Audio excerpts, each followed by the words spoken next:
depois ficará, eu posso. Já começou, nem precisei falar aqui. Vou fazer uma pequena menção. Gente, primeiramente, boa noite a todos. Sou o professor Renato Savi, sou coordenador da pós-graduação de Direito Contratual da Escola Superior de Direito. Antes, eu gostaria de lembrar a todos que as matrículas estão abertas para a nossa pós-graduação, Teoria e Prática Contratual, e as aulas iniciarão em 24 de agosto para a turma semanal e 28 de agosto para a turma quinzenal, aulas aos sábados. E hoje temos a presença de forma virtual do professor Luiz Antônio Scavone Júnior, meu entendimento, eu acho que de todo mundo, um dos maiores nomes do direito imobiliário do Brasil, advogado, administrador, mestre, doutor, autor de diversas obras, dentre as quais eu destaco o Direito Imobiliário, Teoria e Prática, Locação de Imóveis Urbanos, ambas da editora Forense. Inclusive, eu tenho, hein, professor? Tenho as duas obras e tenho mais uma ainda. Estava aqui que eu estava consultando hoje. É uma que o senhor escreveu junto com a professora Tatiana. Comentários à lei do inquilinato. Tenho de forma digital essa daí. E, sem mais delongas, professor, a palavra é do senhor. Tá, eu vou compartilhar, eu disponibilizei aí para vocês o PDF dos slides, que eu preparei uns slides para a apresentação de hoje. Então, eu vou compartilhar a tela aqui, e aí a gente... Ok. Vamos lá, vou abrir o arquivo aqui. Acho que nessa altura vocês já estão vendo a minha tela, certo? Só confirmando. Sim, estamos vendo, sim.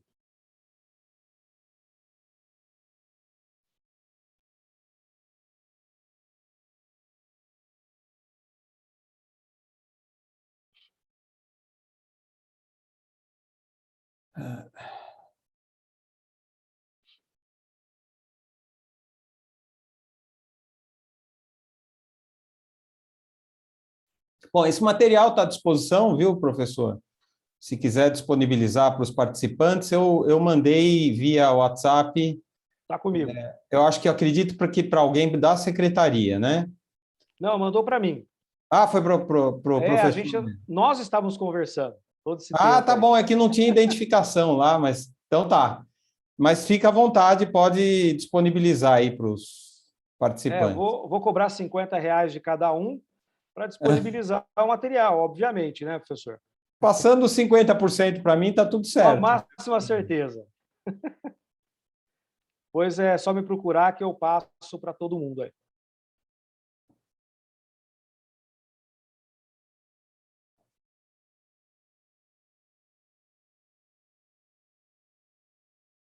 Acho melhor assim, porque senão eu fico sem visão do...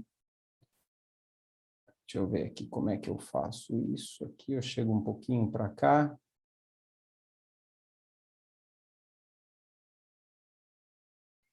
Acho que está claro, né? Dá para ver aí. Eu acredito que não tenha problema o senhor colocar em tela cheia. Vai ficar aqui do lado as pessoas aqui do lado. Aí então, é só em cima no visualizar e colocar lado a lado galeria, que não tem problema. Pode colocar tela cheia. Então, eu coloco tela cheia e aí não fica. Não sei se eu estou fazendo alguma coisa errada. Mas tudo bem, dá para visualizar. Não tem problema, não. Vamos lá. Senão eu fico sem ver. Eu vi aí que o meu companheiro aí de algumas jornadas, o professor Paulo Papini, está presente.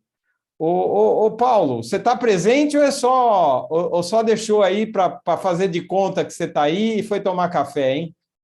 Então, vamos lá. Esse negócio de dar aula online está muito chato, porque a gente não vê as pessoas mais, né? Ontem eu dei a primeira aula presencial depois de 1 ano e meio. Foi uma coisa assim... Eu vi nas redes sociais. O Paulo está aqui, falou que está aqui. Está aí, né? Então, o tema de hoje nós vamos abordar, eu procurei fazer uma conjugação da questão que envolve a Lei 14.181 foi chamada de lei do superendividamento, mas, na verdade, o que ela trouxe foi uma alteração no Código de Defesa do Consumidor para prevenir aquele superendividamento, que é a impossibilidade que aquele que assume um financiamento ou um empréstimo de pagar aquilo que, porventura, se comprometeu.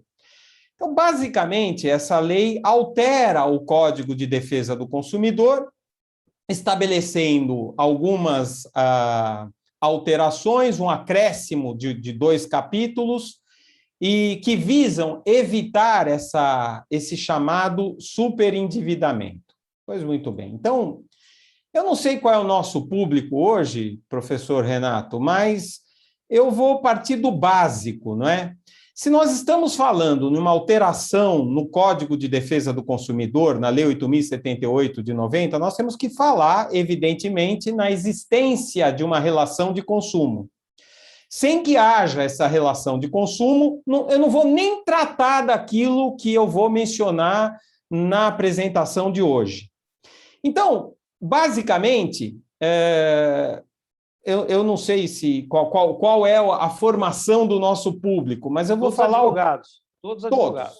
Então, mas vamos lá, porque às vezes existem colegas, né, que insistem em determinadas teses, principalmente no direito imobiliário. Eu sei que o meu grande amigo Paulo Papini é consumerista, viu, Paulo? Eu já fui, mas atualmente não sou mais, já faz uns 20 anos, porque no começo, na advocacia, a gente vai com aquele ideal, né, de defender o consumidor. Basicamente, ultimamente, eu tenho defendido mais o meu bolso, viu, professor Renato? Então, normalmente são os fornecedores que conseguem remunerar o nosso bolso, mas ontem foi dia do advogado, nós, como advogados, a gente atua para o lado de quem vem o cheque, né? Mas o fato é que, para que haja aplicação do Código de Defesa do Consumidor e do ponto de vista contratual, porque eu vou abordar a venda e a compra de imóveis, eu preciso da relação de consumo, e muita gente esquece do pressuposto de aplicação do Código de Defesa do Consumidor, que é exatamente a existência da relação de consumo, que objetivamente é muito simples, ela vem tipificada nos artigos 2º e 3º do Código de Defesa do Consumidor. Lá você tem a descrição dos polos, ou seja, de quem é consumidor, quem é fornecedor e qual é o objeto da relação jurídica de consumo. E transportando isso para o direito imobiliário, a gente consegue ter uma certa clareza da aplicabilidade das regras do Código de Defesa do Consumidor. Então, todas elas, né, que tratam ali das práticas comerciais, das cláusulas abusivas, até da proteção processual do consumidor. Mas eu preciso dessa relação de consumo, porque tirando a questão que envolve o bystander, aquele que está à margem da relação de consumo e é atingido pela relação de consumo, a princípio, contratualmente, eu só consigo aplicar as regras do Código de Defesa do Consumidor se eu tiver essa relação. Por que eu estou partindo daqui? Porque a Lei 14.181, que foi agora, do dia 1º de julho de 2021, entrou em vigor, foi publicada no Diário Oficial no dia 2 de julho e, portanto, entrou em vigor na data da publicação, ela traz essas regras no âmbito do Código do Consumidor. Então, é para proteger o consumidor do superendividamento. E nós vamos adaptar isso e ver a aplicabilidade dessa lei no âmbito do direito imobiliário. Pois muito bem. Quem é fornecedor e quem é consumidor? Eu vou simplificar, vou passar rapidamente por isso, mas a gente precisa ter essa noção como pressuposto do que a gente vai tratar hoje. Então, no âmbito do direito imobiliário e no âmbito geral, fornecedor é aquele que fornece produtos ou serviços com habitualidade. Ele precisa praticar atos de empresa, uma atividade econômica, organizada de fornecimento de produtos e de serviços. Do outro lado dessa relação jurídica, cujo vínculo é contratual, para o que nos interessa, eu tenho o consumidor, que precisa ser destinatário final. Olha, eu advogo para algumas construtoras e eu estou acostumado, e por muitas vezes eu consegui que não fosse aplicado o Código de Defesa do Consumidor, a Lei 8.078 de 90, porque o sujeito tinha adquirido ali da construtora 5, 6, 7 apartamentos. Evidentemente que ele não comprou 7 apartamentos para morar, é aquele investidor que comprava para depois revender, e isso foi muito comum numa determinada época, né? E aí ele queria, por alguma razão, invocar o Código de Defesa do Consumidor, quando houve aquele descompasso, principalmente depois de 2008, ele queria desfazer o contrato, receber de volta aquelas ações de desistência, de distrato, mas é uma outra conversa. Hoje a gente tem até a própria chamada, entre aspas, lei do distrato. Então, se ele não comprou como destinatário final, está fora. E o objeto, no caso, o produto ou serviço, que dentro do contexto e da definição dos artigos 2º e 3º, evidentemente que entram os imóveis. Agora, para que haja uma relação de consumo, então eu preciso de um destinatário final e eu preciso de um fornecedor habitual. Então, como é que eu faço essa adaptação para o caso do direito imobiliário, para o âmbito do direito imobiliário? Então, de um lado, eu estou falando nas construtoras e nas loteadoras, nas incorporadoras, nas construtoras, que vão comercializar, prometer a venda. Então, o instrumento contratual do qual estou falando aqui é uma promessa de compra e venda de um imóvel pronto ou em construção. Pode ser até uma venda através da garantia da alienação fiduciária, porque eu vou falar no financiamento e na proteção do consumidor do chamado superendividamento, que aí nós vamos ver as disposições que interessam e que foram incluídas no Código de Defesa do Consumidor. O que é superendividamento? Qual é o conceito de superendividamento? Porque o capítulo 6A do Código de Defesa do Consumidor surgiu agora em julho passado, com a inclusão dos artigos 54A a 54G no Código de Defesa do Consumidor, agora em julho, para prevenir esse superendividamento. Então, o superendividamento é a impossibilidade que se depara ao consumidor de boa-fé de pagar as suas dívidas, sem comprometer a sua subsistência. Agora, essas normas surgem para prevenir que a pessoa, portanto, fique, aquele consumidor de boa-fé, passe a uma situação de insolvência, comprometendo a sua subsistência em razão da assunção de uma dívida que ele não consegue pagar. Então, nós vamos ter regras para tutelar esse consumidor em razão de alguns aspectos que o Código de Defesa do Consumidor passa a exigir do fornecedor, do ponto de vista contratual. Algumas importantes, algumas sem importância nenhuma, algumas até curiosas, algumas determinações do Código de Defesa do Consumidor, nós vamos criticar e verificar aqui, né? Então, só para variar, a lei, como dizia Otto von Bismarck, se nós soubéssemos como são feitas as leis e as salsichas, certamente vocês não comeriam hot dogs. Tem gente que gosta de cachorro-quente. Ah, professor, mas eu como hot dog da Sadia, salsicha de peru. Sim, tem DNA de peru. Se você mandar examinar, vão chegar à conclusão que o DNA é de peru. Mas você acha que é o peito do peru que está ali, né, sequinho? É a crista, a unha, o pé do peru, é o que sobrou de tripa do peru, aí vai virar a sua salsicha de peru. E as leis são mais ou menos essa maçaroca de tripas que nós temos que engolir. Nossa, hoje eu me inspirei, hein, professor Renato, com essa introdução aqui. Dá até para fazer regime, perdi até a fome agora, viu? Não vou nem jantar depois dessa. Então vamos ver essas regras, porque eu estou focando aqui mais em razão dos meus clientes, mas a gente depois dá o foco que o Paulo Papini gosta, que é o do consumidor, né? A não ser que ele tenha virado a casaca. Mas vamos lá. Você já viu esse tipo de publicidade na internet e assim por diante? Veja, eu não inventei esse negócio não, viu?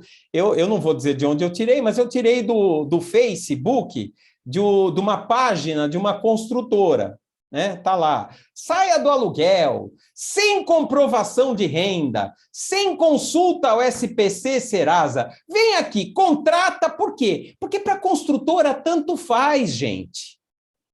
Se ela vai fazer uma promessa de compra e venda, esse contrato preliminar, esse pré-contrato, chamado de pré-contrato por Pontes de Miranda, contrato preliminar, que nem a posse ela vai entregar, ela vai prometer a venda um imóvel que ela ainda vai construir, cuja propriedade ela só vai te transferir por ocasião do repasse, caso faça um contrato de alienação fiduciária, ou se fizer financiamento próprio, ainda só vai te transferir a propriedade depois que você terminar de pagar, porque é um contrato preliminar, ela promete vender. Então, sempre foi assim. Eu mesmo cheguei a orientar algumas construtoras, falar, olha, você não precisa... Tinha construtora há muitos anos, professor Renato, que além da promessa de compra e venda, colhia dos promitentes compradores notas promissórias, títulos de crédito.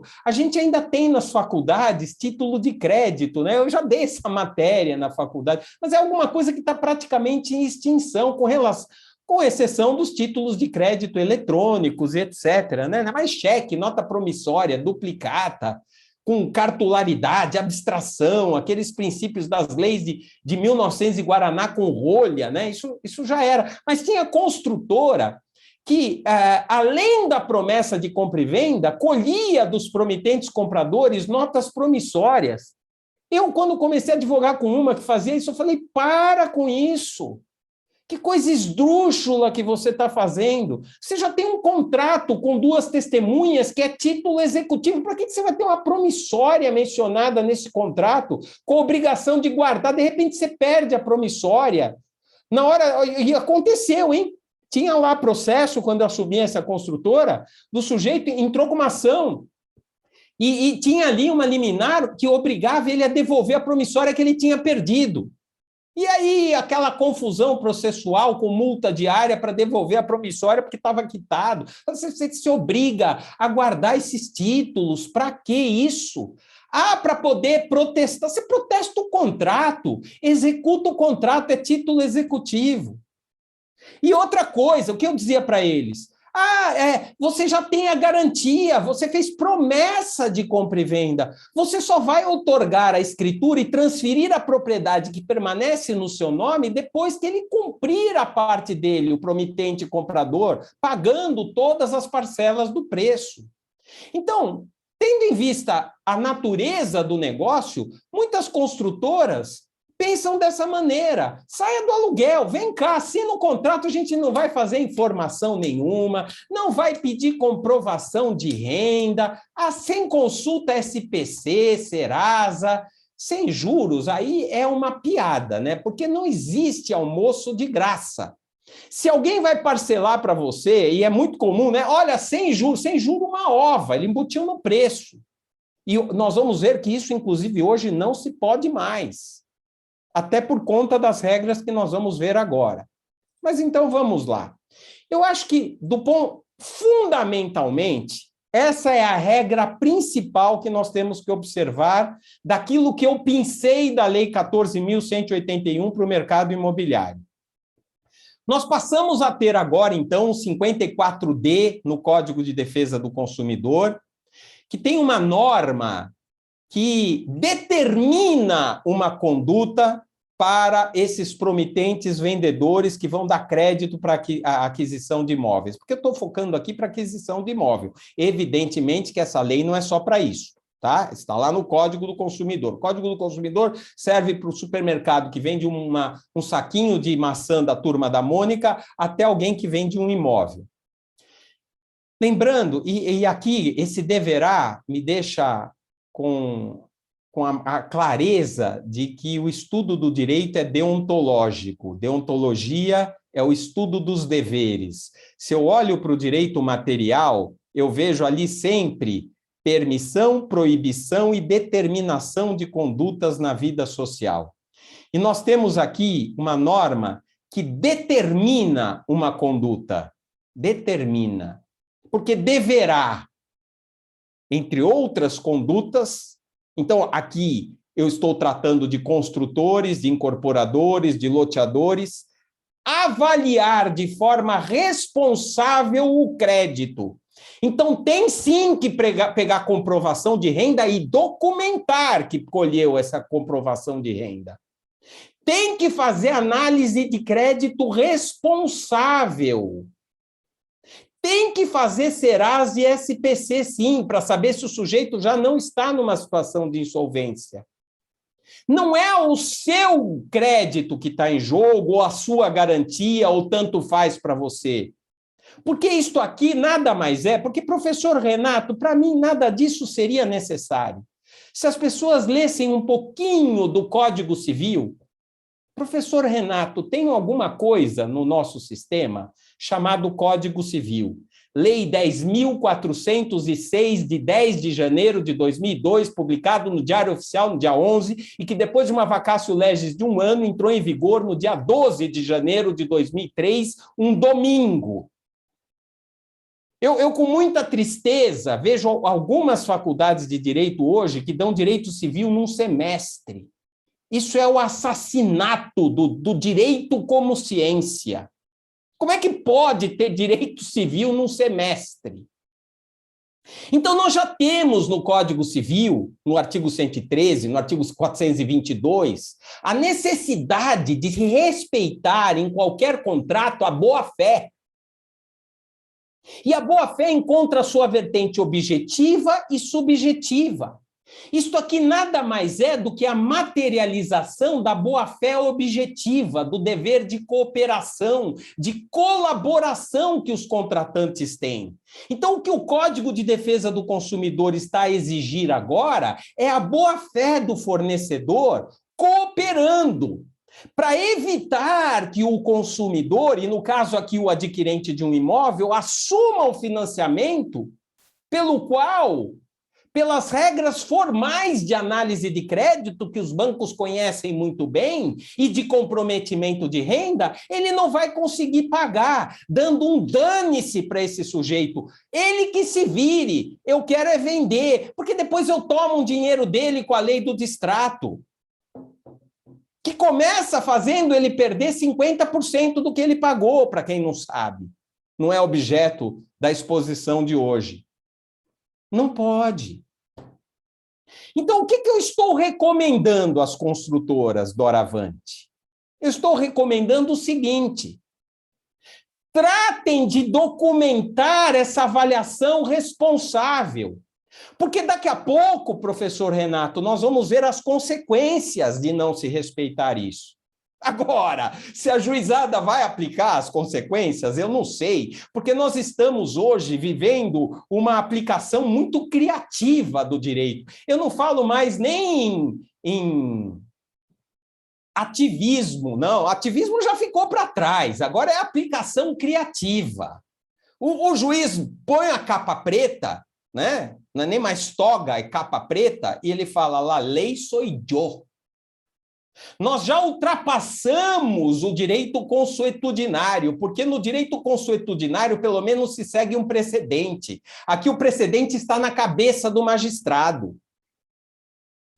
Eu tô surtando já, professor Renato, eu estou distribuindo alguma ação, eu já estou quase pedindo para estagiário do meu escritório comparecer no fórum e pedir uma cópia do Código de Processo, do Código Civil, do Código do Consumidor que eles usam naquele cartório, porque parece que cada um usa um diferente.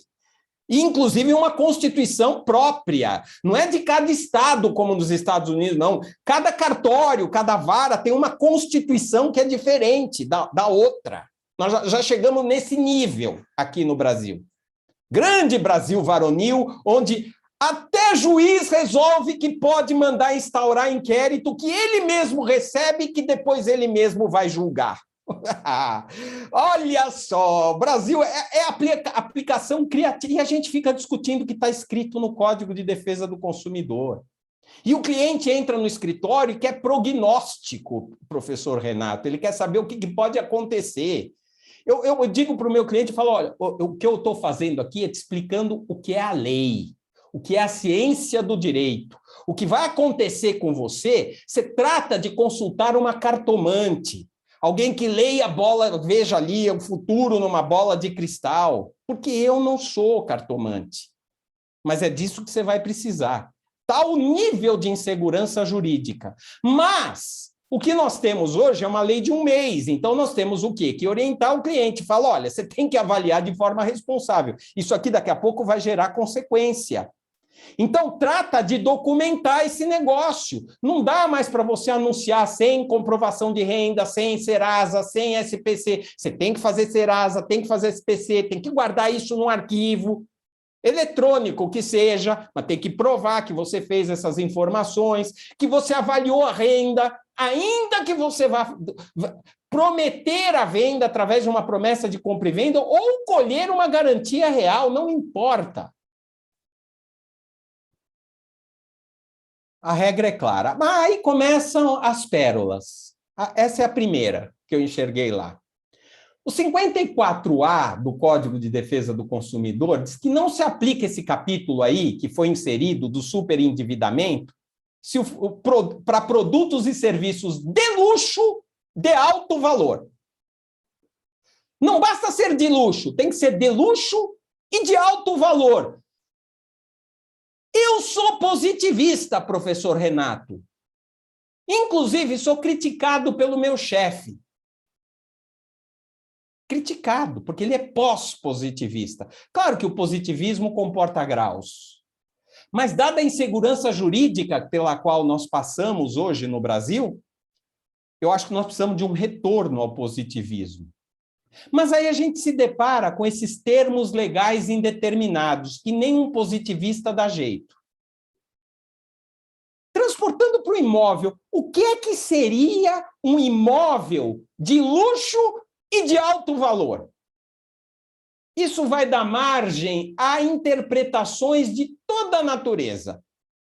Mas aqui nós precisamos ser práticos ao estabelecer um contrato. E nós precisamos fazer o quê? Ora, se eu estou prometendo à venda um imóvel, eu posso considerar esse imóvel de luxo e mais, de alto valor? Não sei, porque os termos aqui são indeterminados. Então, eu não arriscaria numa visão conservadora. Eu não sairia vendendo aí sem comprovar que eu fiz a análise responsável do consumidor, que é o que se exige nesse capítulo, que só não se aplica se o juiz considerar que o imóvel é de luxo e de alto valor. Então, o Paulo Papini, eu posso chegar lá para o juiz e falar, não, excelência, os imóveis que o meu cliente vende são imóveis de luxo e de alto valor. O juiz vai olhar para mim e falar, de fato, se ele for de luxo e de alto valor, nós não vamos aplicar esse capítulo, mas, doutor, eu não acho que não. E o que vale aqui é o que eu acho e não o que o senhor acha. Então, eu não vou colocar o meu cliente nessa situação. Eu estou recomendando que ele cumpra a obrigação dele de fazer a análise responsável de crédito, qual seja documentar Serasa, SPC e comprovação de renda, dentro daquilo que ele vai comprometer para comprar o imóvel. Professor, vou fazer uma pergunta rápida. O senhor acha que nós vamos ter uma avalanche de perícia? Para saber se o imóvel Porque num imóvel, vamos colocar aqui, 200, 300, 400, 200, 300 mil reais são valores para um imóvel que as pessoas conseguem comprar. Vamos colocar dessa forma. Mas um de 1 milhão, de 800 mil, será que nós vamos ter perícias para um perito avaliar se é de alto valor? Se tá... mas precisa ser as duas coisas, precisa ser de luxo, né? O que é de luxo? Hoje, acho que tudo é de luxo, né? Tem piscina no condomínio, tem academia no condomínio. Acabei de ver uma propaganda hoje, só que é de parcelas de 500 ou 600 reais, e tem até, na garagem, tem até para abastecimento de carro elétrico. Será que isso também não seria um luxo? Quem que consegue comprar um carro Eu não elétrico? sei. O que eu sei é que é um termo legal indeterminado. E do ponto de vista prático, eu acho que neste primeiro momento não vale a pena o risco. Você ignorar esse capítulo a pretexto de imaginar que o imóvel que você está prometendo à venda, estou falando em nome de construtores e incorporadores, é um imóvel de luxo de alto valor e que, portanto, em razão disso, não se aplicaria esse capítulo que tenciona evitar o superendividamento de quem está comprando de você. Eu não arriscaria, né? Mas é uma discussão que nós vamos ter que pensar nela. Agora, o 54C, ele proíbe, antes da contratação, então, portanto, na fase pré-contratual, que haja oferta de crédito com algumas características.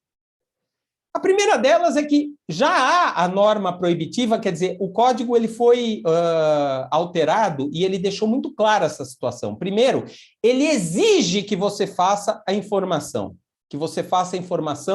e o crédito seja concedido de forma responsável. E depois, ele proíbe que você oferte, anuncie, igual aquele anúncio que a gente viu, com indicação que pode ser concluída sem consulta à SPC. Então, agora eu preciso, é exigência legal, para eu não me submeter às consequências que nós vamos ver daqui a pouco, que eu faça a informação do consumidor e que eu me abstenha de conceder crédito a alguém que já está com problema de crédito, porque isso vai gerar o superendividamento. Então, eu tenho um reforço dessa situação. E aí, as questões que eu acho que são meras superfetações, algo que nem precisaria estar aí, porque o código exige que eu contrate de forma clara e objetiva. Ora, o Código de Defesa do Consumidor já exige isso de qualquer tipo de contrato, porque o contrato que não é redigido de forma clara, e isso já está no Código de Defesa do Consumidor, não vincula o consumidor. Mas o senhor sabe que nós temos aquela tendência, principalmente ao elaborar contratos, de, primeiro, copiar e colar de modelos, e, segundo, usar termos e jargões jurídicos, né? Nós, como advogados, a gente vai numa delegacia, a gente não fala uma coisa simples, né? Tem até uma piada, o advogado foi à delegacia para fazer um BO para ele mesmo, ele era a vítima. Aí o escrivão lá e o delegado, né, para lavrar o BO. Pois não, doutor.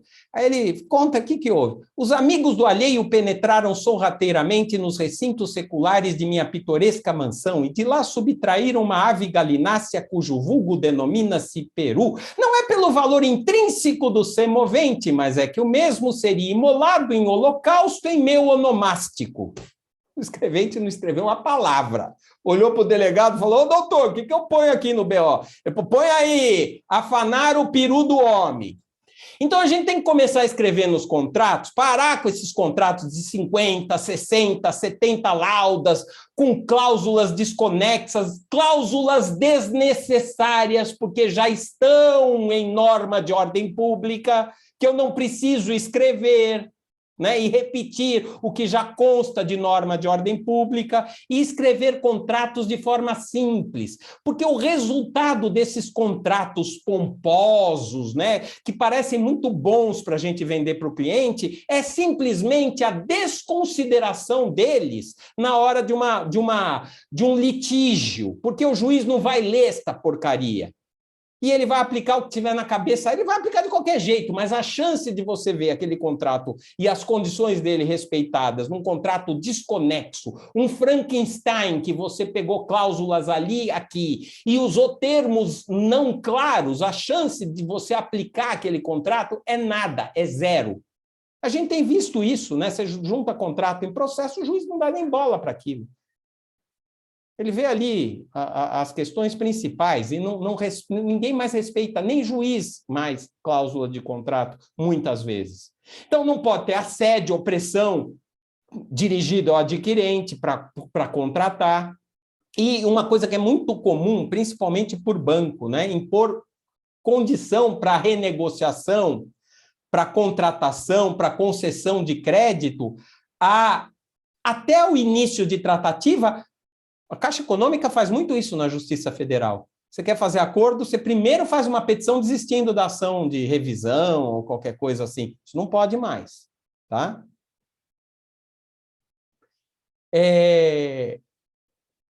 O que o contrato deve conter?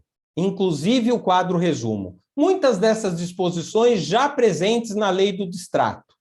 Então, o que eu coloquei aqui em amarelo, a lei do distrato já exige como requisito dos contratos de compromisso de compra e venda firmados por loteadoras e por incorporadoras. Custo efetivo total, né? Antigamente era muito comum que o sujeito embutisse os juros e não deixasse claro ali no contrato, nem no quadro resumo, qual era o valor sem os juros, com os juros, a taxa efetiva. Então, tudo isso, o montante dos encargos, tudo isso tem que estar muito claro.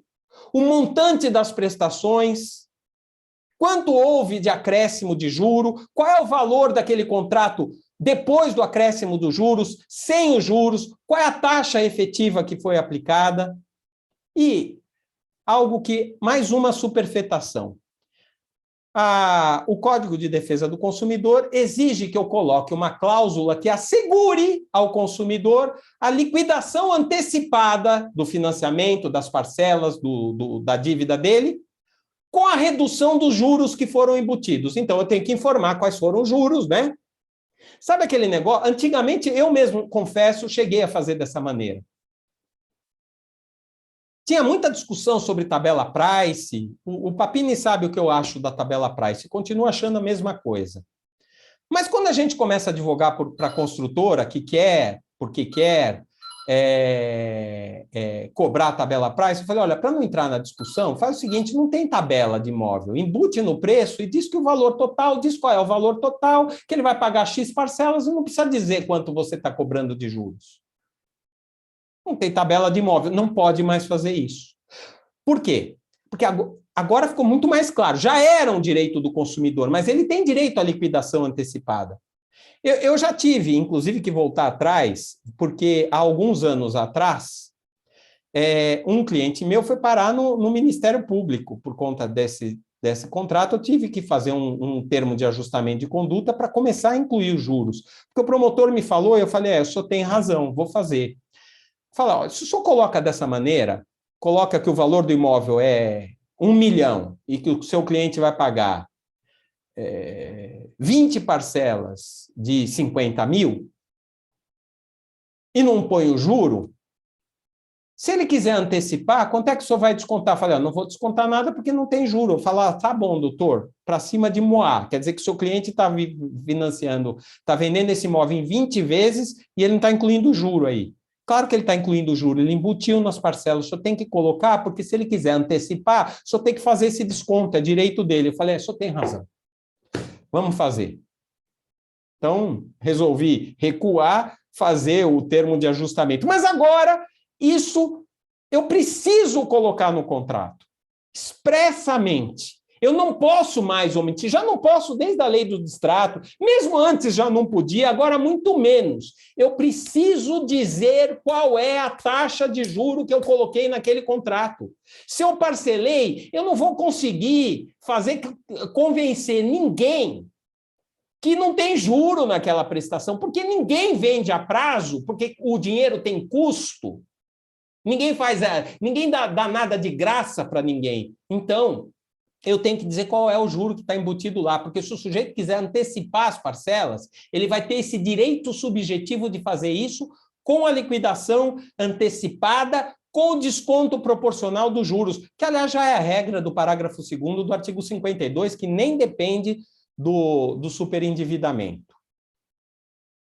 Então, como eu disse, Algumas dessas disposições já estavam ali como exigência do contrato imobiliário, principalmente o contrato de promessa de compra e venda, firmado por construtores, incorporadores e loteadores, na própria lei do distrato, que acrescentou dispositivos na Lei 4.591, de 64, que é a lei das incorporações, e a 6766 de 79, que é a lei do parcelamento do solo urbano. Pois muito bem.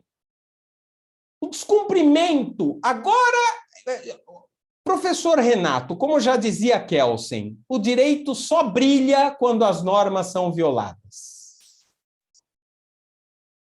Professor Renato, o senhor também é advogado, como eu?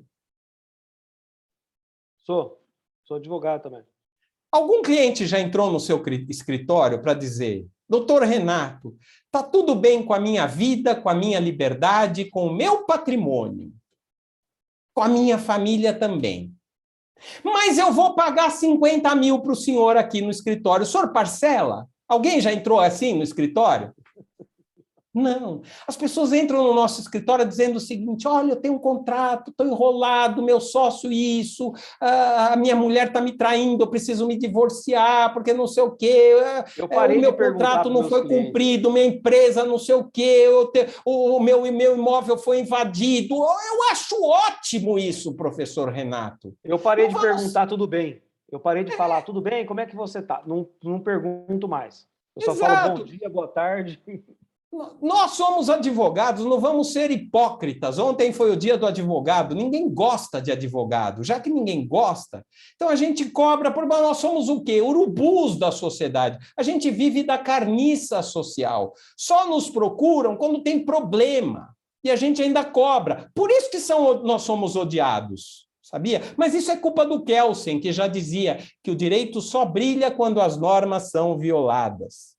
Professor Renato, se eu fosse dentista, eu ia fazer campanha de prevenção de cárie? Eu não. Eu ia mandar fazer aquelas balas, lembra daquela bala soft que tinha, bem açucarada e dura? Ia fazer bastante com o telefone do meu consultório de odontologia. Ia nas escolas, perto do meu consultório, distribuir bala para as criancinhas na saída da escola. E ainda ia falar para elas: o tio está falando, mastiga a balinha e deixa grudar no dente, tá? E não escova. Porque eu vivo da cárie. Nós vivemos da violação das normas. Claro que eu estou brincando, gente, mas toda brincadeira tem um fundo de verdade, né? Principalmente, por exemplo, quando a gente fala assim, eleição não se ganha, se toma na brincadeira. Mas toda brincadeira tem um fundo de verdade, quem sabe, né? Vai saber. Às vezes a gente fala coisas na brincadeira, né? Então, nós somos advogados, então, se violar essas normas, e agora do ponto de vista dos consumidores, o que acontece? O 54D traz a consequência jurídica de violar esses deveres de informação, esses deveres da fase pré-contratual, e, notadamente, esses deveres, notadamente os deveres de fazer avaliação responsável do crédito para quem eu vou concedê-lo. E aí, aqui, o Código de Defesa do Consumidor foi absolutamente aberto. Ele não deu critérios objetivos. Eu comparo esse 54D, inclusive, aos critérios que são utilizados para a gente fazer pedido e fixar dano moral. Vai ser absolutamente jurisprudencial. O problema é que, nesse primeiro momento, a gente não tem essa jurisprudência.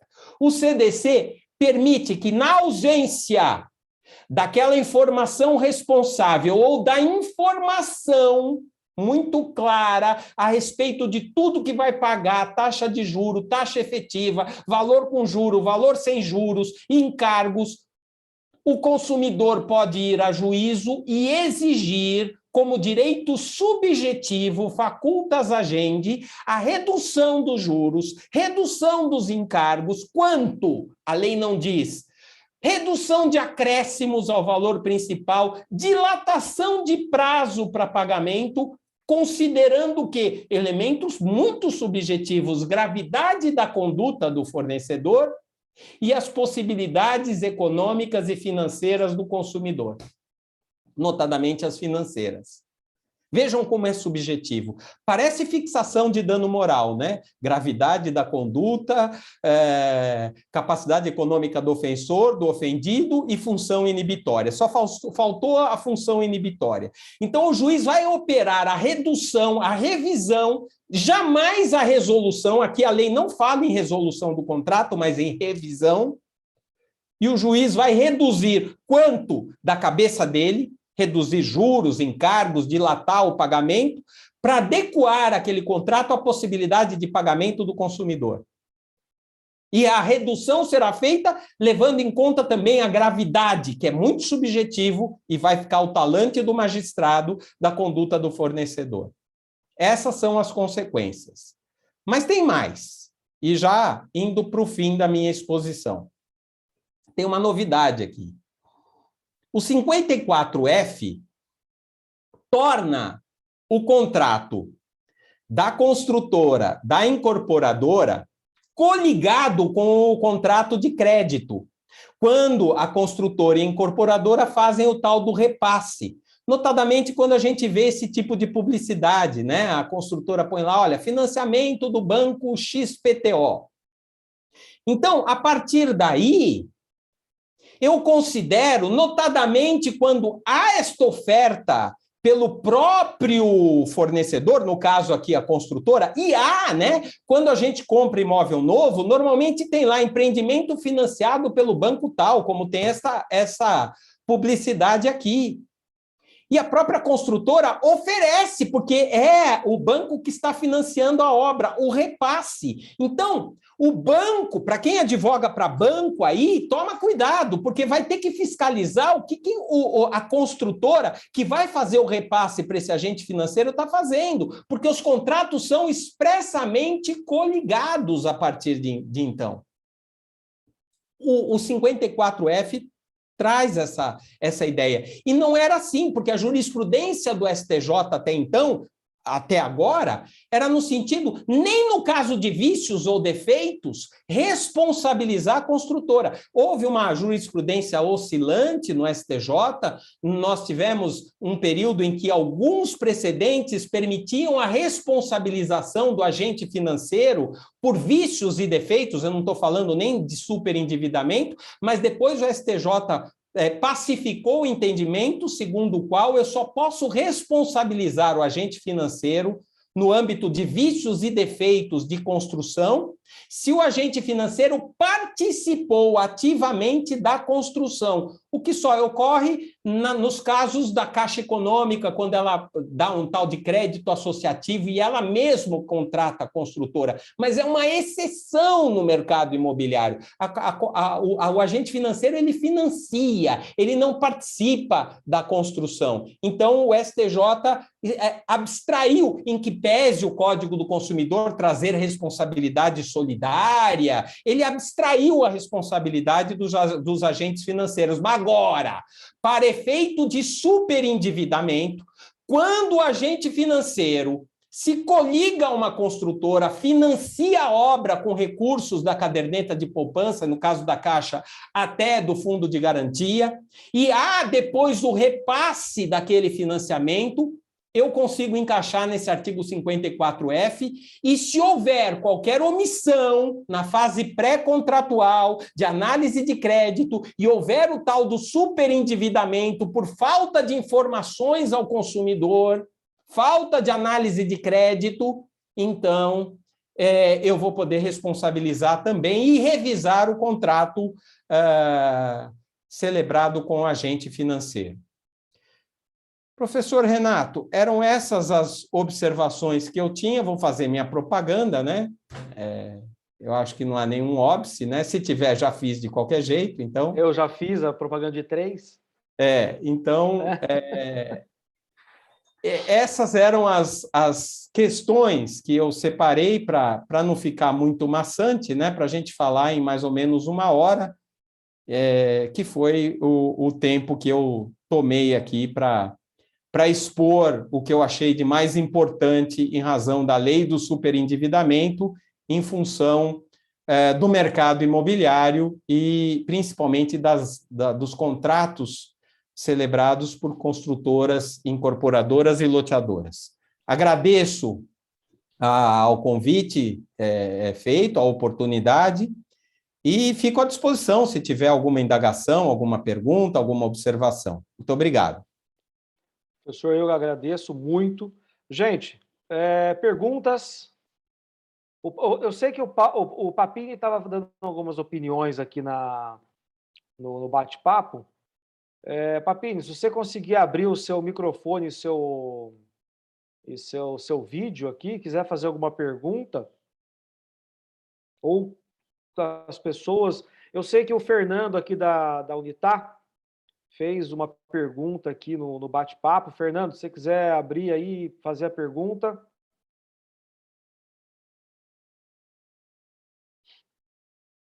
Eu citei os dois porque eu vi no bate-papo aqui. Mas se mais alguém tiver dúvidas, por favor, façam as perguntas. Aproveitem aqui o professor Scavone, hein? Boa noite. O que eu coloquei é, inclusive, com base no que o senhor citou, professor Renato, que não seriam esses itens, o carregador para carro elétrico, a piscina, a academia, colocado nesses empreendimentos justamente para justificar o tratar aquele apartamento, aquele empreendimento como de luxo? Uma argumentação futura. O que o senhor acha, professor Scavone? A palavra é do senhor sempre agora. Me explica melhor qual a sua ideia. Como o professor Renato colocou, às vezes você tem empreendimentos de um custo que não é tão agressivo que a gente poderia classificar ele, a princípio sendo vendido ali como de luxo, mas com estes itens. Então, não seriam esses itens colocados no empreendimento para, em uma argumentação futura, ser justificado o uso disso? Eu não acho que a gente vá... Porque você tem que pegar na média, né? O que seria hoje um imóvel de luxo? Talvez a gente tenha que perguntar isso para o engenheiro, né? Porque existem critérios e padrões de construção, principalmente quando se trabalha com avaliação de imóveis. Então, eles verificam ali o padrão de acabamento, o padrão de construção que foi utilizado ali. Pode ser um critério. Agora, o que é que vai sair, meu amigo, disso aí, tendo em vista a utilização de termo legal indeterminado, ninguém sabe, né? E eu acho que vai demorar um pouco para pacificar. Por essa razão é que eu recomendei que a gente não entrasse nessa discussão e se a questão é elaborar um contrato, é realmente fazer as adequações de acordo com o que exige agora o CDC, seja lá qual for o valor do imóvel, tá? Agora, por outro lado, eu não falei uma coisa, professor Renato. Essas normas aí são normas de direito material. Então, elas só vão atingir os contratos que foram celebrados a partir do dia 2 de julho. Eu não posso retroagir, até por uma garantia constitucional, essas regras, para atingir contratos anteriores, mesmo que nós estejamos aqui a tratar de uma norma de ordem pública. Por quê? Porque o respeito ao ato jurídico perfeito é constitucional. Mesmo norma de ordem pública, isso já decidido. Bom, eu nem falo em decisão do Supremo, gente. Eu já estou falando para aluno meu, professor Renato, que se alguém fundamentar uma decisão, ou uma prova, um trabalho, seja lá o que for, com decisão do Supremo, está sumariamente reprovado. Reprovado. Mas a Constituição diz que não existe como você fazer prevalecer uma norma de ordem pública contra o ato jurídico perfeito. Porque o ato jurídico perfeito e a garantia da estabilidade dos negócios jurídicos em razão do ato jurídico perfeito é constitucional, né? Mas eu vou fazer uma ponderação. O Fernando fez essa pergunta e eu fiquei pensando aqui quando o senhor estava falando agora. Nós temos que pensar muito bem. O Papini fez uma colocação aqui no bate-papo, e é verdade. Nós precisamos sempre olhar, e eu acredito que vai acontecer muito isso, a região. É diferente nós pegarmos um estado mais, vamos lá, mais humilde, né? E colocar nem estado, uma cidade. Não dá para comparar São Paulo com uma cidade do interior de Campinas, de São Paulo. 550 mil reais, igual o Papini colocou lá, aqui em Campinas você não compra um absurdo, mas em São Paulo você não compra quase nada. Então, o juiz ali vai precisar ter uma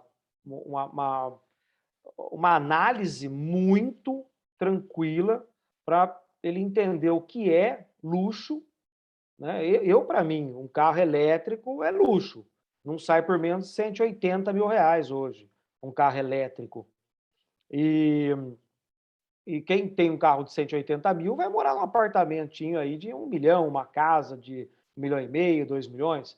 Então, já se torna alto valor de luxo, né? Meu entendimento.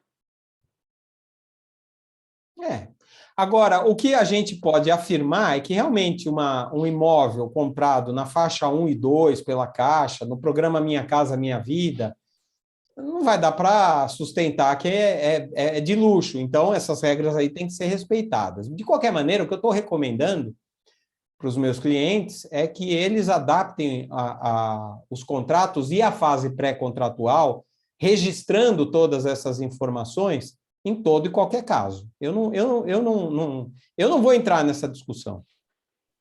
O Leandro aqui... Pode falar, professor. Mas vai ter que... Nós, como advogado, nós vamos ter que entrar, porque nós estamos discutindo isso aqui. Está cheio de construtora que não sabe nem que existe nem o Código do Consumidor, muito mesmo a lei do superendividamento. Não vão respeitar, vão continuar. E outra, deixa eu falar uma coisa para vocês. Vocês já ouviram falar em cooperativa habitacional? Já. Quase que em regra, a gente não pode generalizar, mas em regra isso é estelionato. Isso aí é uma forma de burlar a lei de incorporações. Não registra a incorporação, passa por cima da lei do distrato, não respeita nada. E os tribunais têm julgado dessa maneira. Então, nós vamos aplicar lá também. Nós vamos ter campo para aplicar essas regras. Eu tenho certeza, né? No varejinho da advocacia. Acho que o Leandro... eu vou dar a palavra para o Leandro, só fazer uma colocação. Quando a lei foi divulgada, aqui em Campinas, eu vi na televisão, na IPTV aqui em Campinas, e o que foi muito falado? Comércio, a reportagem falou em comércio e falou em banco. E o que acontece? As pessoas, quando veem esse tipo de matéria, ele foca nisso. O banco, que vai me fazer empréstimo, e a loja. E aí esquece da construtora. E eu tenho certeza que a construtora também não se preocupou muito com... mas vamos ter que mudar tudo. Os nossos contratos, igual o senhor estava falando agora, orientei as construtoras a reverem os contratos.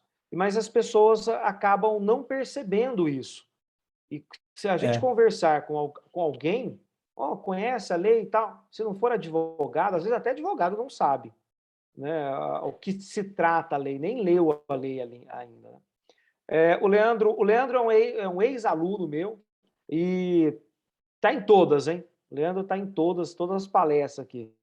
Leandro, a palavra é sua. Boa noite, professor. É uma honra participar aí desse evento aí, promovido aí pela ESD. Queria parabenizar o professor Scavone aí, brilhante exposição. Eu acompanhei aí a palestra desde o início, e no início o professor fez as considerações com muita propriedade dos entes da relação de consumo, né, do fornecedor, do consumidor, tudo mais. E eu fiquei com uma dúvida aqui. Vamos imaginar que uma pessoa física vai comprar um imóvel de alto padrão de uma outra pessoa que não tenha como pano de fundo a relação de consumo. E aí entra na linha dessa consideração que o senhor colocou agora, com relação ao banco. O banco, eu consigo enquadrar o banco nos termos dessa legislação que entrou agora no Código de Defesa do Consumidor, ou tem que ter a presença da incorporadora? Não Não sei se eu fui consigo. claro. Não consigo, porque as construtoras, em regra, é praxe do mercado, né? Elas obtêm financiamento para construção. Quando ela obtém o financiamento para construção, ela já coloca a plaquinha lá, ó, obra financiada pelo banco tal. Então, ela começa com um compromisso de compra e venda. Quando ela entrega o imóvel, que ela obtém o habite ali, então ela já tem a matrícula, ela repassa o financiamento que ela tem para aquele agente financeiro. E essa operação hoje é considerada pelo artigo 54F como coligação de contrato, podendo estender essas consequências, ou seja, se são contratos coligados, se isso não foi respeitado desde o início na contratação, aquela redução de juro, de encargo, extensão de prazo, vai poder ser exigido também do agente financeiro. Professor, mas assim, na minha pergunta, imagina o seguinte, vou citar aqui um exemplo. O professor Renato está vendendo a casa dele no condomínio fechado, alto padrão, eu vou negociar com ele direto. Ele não é incorporador, ele tem a casa dele lá de alto padrão. E eu vou tomar esse dinheiro emprestado no banco XPTO. E aí existem cláusulas abusivas que não observaram esses preceitos que, em tese, se aplicaria só numa relação consumerista. Eu posso lançar a mão, posso recorrer, porque, em tese, a relação de consumo é minha com o banco. Isso. Aí, então, tira porque eu foquei mais na questão da incorporação. Se você vai fazer esse tipo de operação, você vai ter um contrato de mútuo com uma garantia, que pode ser ou alienação fiduciária ou hipoteca. Mas vai ter uma concessão de crédito. E esses dispositivos do Código do Consumidor se aplicam a agente financeiro. Até porque o STJ já pacificou, eu não falo mais isso. Já o entendimento atual do STJ é no sentido de admitir relação de consumo na concessão de crédito por banco. Então, se eu aplico a concessão de crédito, é o banco que vai ter que fazer a avaliação responsável. Isso eles fazem, né? O Serasa, fazer a verificação da sua capacidade de pagamento, isso eles fazem e já mantém lá. E dá todas as informações que o Código de Defesa do Consumidor exige para o financiamento que ele vai te conceder. E em regra, viu, Leandro, os bancos já respeitam isso. Agora, o que eu disse é que quando o banco concede o financiamento para a construtora, o banco vai ter que começar a fiscalizar o início da relação, porque senão depois, mesmo que ele respeite no contrato dele, ele vai poder ser responsabilizado também, porque os contratos são coligados. Entendeu? Leandro. Perfeito. Leandro, entendi. Leandro, Pois não. Deixa eu te fazer uma pergunta. Quando você está falando sobre eu vender a casa para você, vamos colocar o seguinte, professor Scavone. A imobiliária teria que fazer essa pré-análise. Eu acho que é isso que o Leandro está querendo dizer. Não. É isso, Leandro? Não, na verdade, eu nem pensei na imobiliária, mas acho que é um bom ponto também, porque vai dar discussão, né? Porque ela exerce também uma prestação de serviço. Não, Leandro, deixa eu fazer uma correção aqui. Se você olhar para o Código Civil, que trata do contrato de mediação, é um contrato típico, você vai ver que está expressamente lá, 725 e seguinte. Se alguém puder dar uma olhadinha aí no Código Civil. 722. Está escrito lá que o contrato de mediação não é prestação de serviço. Expresso. Certo. Então, eu defendo, quando eu dou aula de mediação e corretagem nos cursos de direito imobiliário, que não sendo prestação de serviço. Então, porque esse é um outro contrato, tá bom? É o contrato entre, normalmente, o vendedor e o mediador. De mediação, é um contrato que encerra uma obrigação de resultado, e é um contrato típico que vem ali, 722 e seguintes. Num desses artigos aí, você tem expressamente a disposição do Código Civil dizendo que não é prestação de serviço. Para que eu tenha relação de consumo, o fornecimento precisa ser de produto ou serviço. Não sendo nem uma coisa nem outra, então a relação entre o vendedor e a imobiliária não é de consumo. Então, a ela eu não vou aplicar essas disposições. Agora, eu tenho disposições já próprias nesses dispositivos do Código Civil, porque o corretor tem uma obrigação legal de fornecer às partes todas as informações que ele disponha. Então, eventualmente, eu posso até responsabilizar o mediador, que não forneceu as informações, mas não em razão dessas regras. Perfeito. Muito obrigado. Isso inclusive, viu, leva à conclusão, e no direito imobiliário, para a gente não aplicar, inclusive, o Código do Consumidor a contrato de locação. Então, nada do que eu falei aqui vale para contrato de locação, porque contrato de locação, não importa, você pode ter ali uma empresa, e hoje você tem verdadeiras empresas que reúnem investimentos em imóveis para locação. Ela tem uma atividade econômica organizada. Mesmo que ela alugue para uma senhorinha ali um apartamento que paga o aluguel com a aposentadoria, não tem relação de consumo, porque o STJ tem entendimento firme, por enquanto, que a locação de imóveis urbanos, a alocação com crase de imóveis urbanos, eu não aplico ao Código do Consumidor, porque quem loca não fornece produto e não presta serviço. E, portanto, eu não tenho uma relação de consumo. Logo, está pacificado hoje em todos os tribunais a inaplicabilidade do Código de Defesa do Consumidor, ainda que subsidiariamente, a um contrato que envolva locação de imóvel urbano. Tá? O mesmo raciocínio. Não é nem produto e nem serviço. Se não houver CDC aplicável, não haverá a lei de superendividamento. É isso. Não se aplica o Código do Consumidor, não se aplica esse capítulo 6A e nada disso que nós falamos.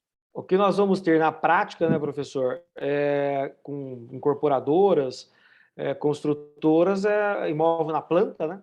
Nós teremos duas verificações, né? Quando vai comprar e depois que vai ter que financiar.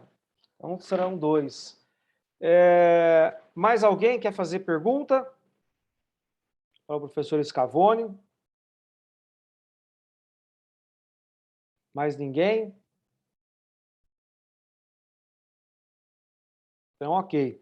Professor Scavone, eu vou reiterar o meu convite para que o senhor dê uma palestra para nós lá na Comissão de Direitos e Valores Imobiliários. O senhor viu que eu até mandei uma mensagem, a OAB teve um problema de data, e não sei se o senhor viu a mensagem. Eu vi. Eu vi que tinha um problema de data, né?